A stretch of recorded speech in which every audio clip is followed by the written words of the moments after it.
नमस्कार दोस्तों, कैसे हैं आप सब। एस एकेडमी के यूट्यूब चैनल पर मैं पंकज शर्मा आप सभी का बहुत बहुत स्वागत करता हूं।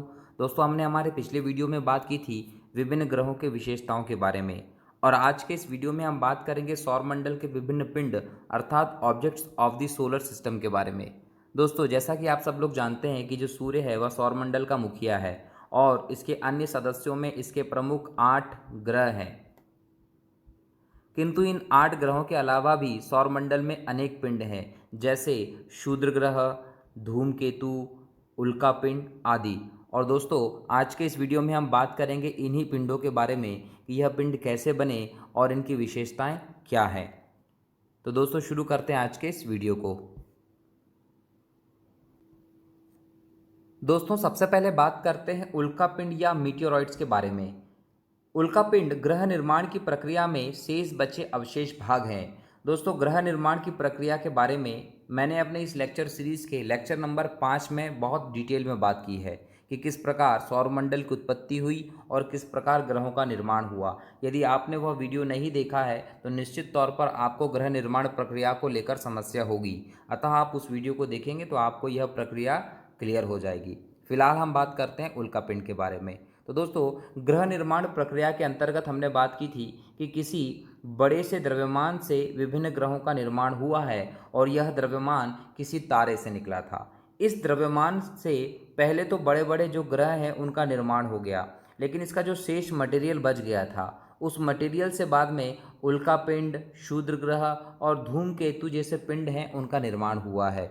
और दोस्तों, ये जो उल्कापिंड है ये ब्रह्मांड में इधर उधर चक्कर लगाते रहते हैं और यह ब्रह्मांड के पत्थर हैं जिनका आकार बहुत छोटा भी हो सकता है, कंकड़ जैसा, और एक विशाल पर्वत जितना बड़ा भी हो सकता है। मतलब कि उल्कापिंड का आकार निश्चित नहीं है, ये छोटे भी हो सकते हैं और बड़े भी हो सकते हैं, और ये ब्रह्मांड में इधर उधर चक्कर लगाते रहते हैं। लेकिन जब यह चक्कर घूमते घूमते पृथ्वी के निकट आ जाते हैं तो पृथ्वी के गुरुत्वाकर्षण के कारण आकर्षित होकर इस पर गिरने लगते हैं। जब ये धरती पर गिरते हैं तो वायुमंडल से घर्षण करते हैं, और वायुमंडल से जब घर्षण करते हैं तो ये चमकने लगते हैं, ये जलने लगते हैं। इस प्रकार से आप देख सकते हैं, जलने लगते हैं। और आप जब इस गिरते हुए जलते हुए पिंड को देखते हो तो आपको लगता है कि तारा टूट गया, और इसे ही हम कहते हैं टूटता तारा या शूटिंग स्टार। तो दोस्तों, तारा कभी नहीं टूटता क्योंकि तारा बहुत बड़ी एक पिंड होता है, लेकिन जो आपको तारे के रूप में गिरता दिखता है, आप जिसे टूटता तारा समझते हैं, वो वास्तव में कोई ना कोई उल्का पिंड होता है, अंतरिक्ष का पत्थर का टुकड़ा होता है जो हमारे वायुमंडल से गुजरता है तो इससे घर्षण के कारण जलने लगता है और चमकता है, और आपको वो टूटते तारे के भांति दिखाई पड़ता है। जब यह पिंड छोटा होता है, ज़्यादा मजबूत नहीं होता, तो वायुमंडल में ही घर्षण के कारण जल के नष्ट हो जाता है, तो हम इसे कहते हैं उल्काश्म। दोस्तों, याद रखना है कि जब यह ऊपर ही नष्ट हो जाएगा तो इसको बोलेंगे उल्काश्म, लेकिन जब पत्थर के रूप में धरती पर गिर जाता है तो हम इसे बोलते हैं उल्कापिंड। जब गिर जाएगा तो उल्कापिंड कहेंगे। तो याद रखना है कि उल्कापिंड क्या होता है। ग्रह निर्माण की प्रक्रिया में शेष बचे अवशेष भाग है जो छोटे पत्थर से लेकर बड़े से बड़े पर्वत जितने हो सकते हैं, और जब पृथ्वी पर गिरते हैं तो वायुमंडल में मौजूद धूल के कण आदि से घर्षण के कारण जलने लगते हैं, चमकते हैं, और इसीलिए हमको टूटते तारे की भांति दिखाई पड़ते हैं। और जब यह पिंड ऊपर ही जलकर खत्म हो जाते हैं तो इनको उल्काश्म कहते हैं, और पत्थर के रूप में जब धरती पर गिर जाते हैं तो इनको हम कहते हैं उल्का पिंड। दोस्तों, अब बात करते हैं उल्कापात या मीटियर्स फॉल के बारे में। अंतरिक्ष से पृथ्वी पर उल्काओं के गिरने की प्रक्रिया को उल्कापात कहते हैं। दोस्तों, हाल ही में अप्रैल के महीने में सभी जगह एक अफवाह फैल गई थी कि 29 अप्रैल 2020 को पृथ्वी से एक पिंड जो अंतरिक्ष से आ रहा है वह टकरा जाएगा, और इसके टकराने से पृथ्वी नष्ट हो जाएगी, दुनिया की समाप्ति हो जाएगी। लेकिन ऐसा कुछ भी नहीं हुआ और वो पिंड पृथ्वी से बहुत दूर से निकल गया। लेकिन कल्पना कीजिए कि यदि वह पिंड धरती पर गिरता तो इसके क्या प्रभाव हो सकते थे। इसके प्रभाव को हम निम्नलिखित बिंदुओं के आधार पर समझ सकते हैं कि यदि कोई पिंड पृथ्वी पर गिरता है तो उसके क्या प्रभाव होते हैं। जैसे वायुमंडल की सघनता में वृद्धि होती है। दोस्तों, हमारा जो वायुमंडल है वह अभी इतना सघन नहीं है, लेकिन मान लीजिए कि हमारी पृथ्वी है और इसके चारों तरफ एक वायुमंडल ने इसे घेर रखा है, और कोई पिंड ऊपर से नीचे गिरता तो उसे पृथ्वी तक पहुंचने से पहले इस वायुमंडल से गुजरना पड़ता, और इस वायुमंडल में बहुत ज़्यादा मात्रा में धूल के कण भी मौजूद हैं। और जब यह पिंड यहाँ से गुजरता तो इन धूल के कणों से घिसता, इसका घर्षण होता, और इस घर्षण के कारण इस उल्का पिंड के टुकड़े भी होते। बहुत ज़्यादा मात्रा में इससे भी धूल निकलती, और वह धूल जो थी वो वायुमंडल में ही मिल जाती, जिसके कारण हमारे वायुमंडल में धूल के कणों की मात्रा बहुत ज़्यादा बढ़ जाती, उनकी सघनता या डेंसिटी में वृद्धि हो जाती। तो इसके कारण पूरे वायुमंडल की सघनता में भी वृद्धि होती। रक्त वर्षा का कारण, अगर धूल के कण इस वायुमंडल में मौजूद हैं और वाष्पीकरण के कारण इस वायुमंडल में जल भी मौजूद है, और जल के कण जो हैं वो धूल के कणों से मिलकर वर्षा की बूंद बनाएंगे, और बाद में वह वर्षा की बूंद जब धरती पर गिरती है तो वह लाल कलर की वर्षा होगी, और यह लाल कलर की जो वर्षा होगी इसे रक्त वर्षा कहेंगे। और रक्त वर्षा जो है कहीं ना कहीं पानी के स्रोतों के लिए, फसलों के लिए, मिट्टी के लिए, मनुष्यों के लिए आदि सभी चीज़ों के लिए हानिकारक वर्षा होगी। पृथ्वी के द्रव्यमान में वृद्धि। दोस्तों, उल्कापिंड जो है वह पृथ्वी का हिस्सा नहीं है, वह अंतरिक्ष में कोई पत्थर का टुकड़ा घूम रहा था, वो धरती पे आके गिर गया। मतलब वो किससे जुड़ गया है? धरती से जुड़ गया है, जिसके कारण धरती का वजन और ज़्यादा बढ़ जाएगा, उसके द्रव्यमान में भी वृद्धि हो जाएगी। पृथ्वी की गति धीमी होगी। पहले पृथ्वी का द्रव्यमान कम था, अब द्रव्यमान, उसका वजन बढ़ गया है, तो इसके कारण कहीं ना कहीं गति पर भी इसका इफेक्ट पड़ेगा।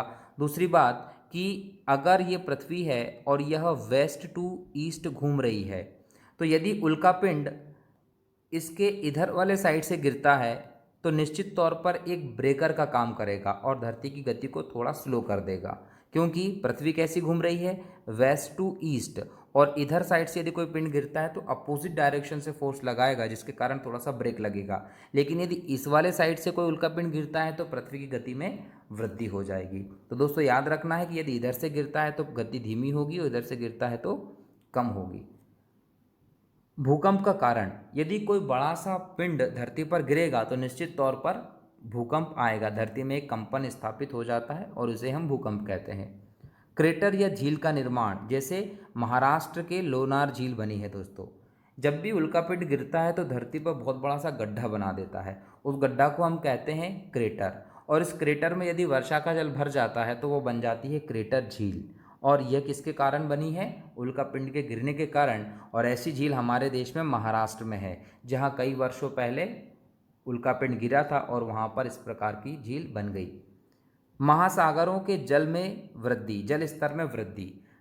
दोस्तों, आपने बहुत पहले कौवे की कहानी सुनी थी कि मटका कप में पानी कम रहता है और कौवा उसमें पत्थर डालता रहता है, कंकड़ डालते डालते पानी का स्तर ऊपर आ जाता है। ऐसा ही कुछ यहाँ पर होता है कि जो महासागर में यदि कोई भी उल्कापिंड गिरेगा तो निश्चित तौर पर बहुत बड़ा हिस्सा जो है उसका वह उल्कापिंड घेर लेगा, तो जो पानी है वो अपने आप ऊपर की तरफ आ जाएगा, जिसके कारण जल स्तर में वृद्धि हो जाती है। और इस जल स्तर में वृद्धि के कारण जो तटीय प्रदेश में द्वीप हैं, नगर होते हैं, वो डूब जाते हैं। पृथ्वी के अक्षीय झुकाव में परिवर्तन, यदि पृथ्वी की गति धीमी होगी, द्रव्यमान बढ़ेगा, भारी होगी, तो निश्चित तौर पर इसके अक्षीय झुकाव में भी परिवर्तन होगा। लगभग 40,000 साल के अंतराल में ऐसा कुछ होता है कि धरती का अक्षीय झुकाव जो है वो कम ज़्यादा होता है, क्योंकि लगातार पृथ्वी धीमी होती जा रही है।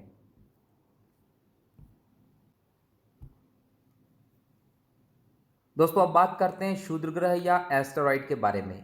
इन्हें अवान्तर ग्रह भी कहते हैं, और दोस्तों इनका निर्माण भी ग्रह निर्माण प्रक्रिया में शेष बचे अवशेषों से ही हुआ है, जिस प्रकार उल्कापिंड बने थे।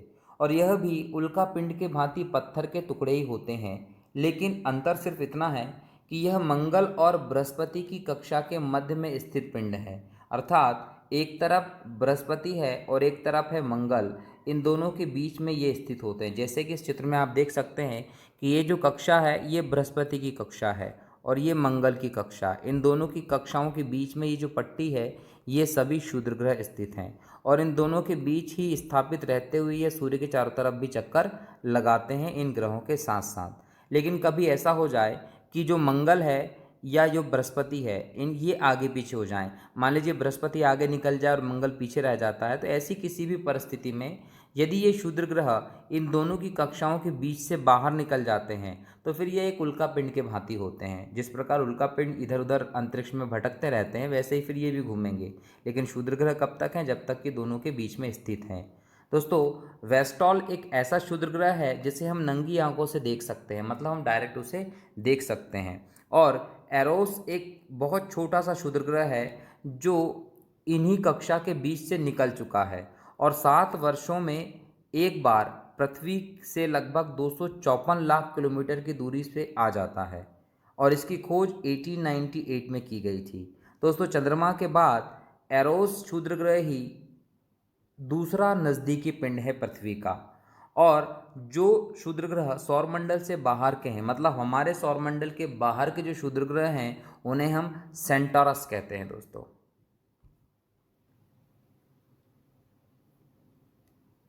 धूमकेतु या कॉमेट्स। दोस्तों, कॉमेट्स जो है वो ग्रीक भाषा के शब्द कोमेट से बना हुआ है, जिसका अर्थ होता है बालों वाला, और इसी के नाम पर इसका नाम पड़ा है कॉमेट्स, जिसे हिंदी में कहते हैं धूमकेतु।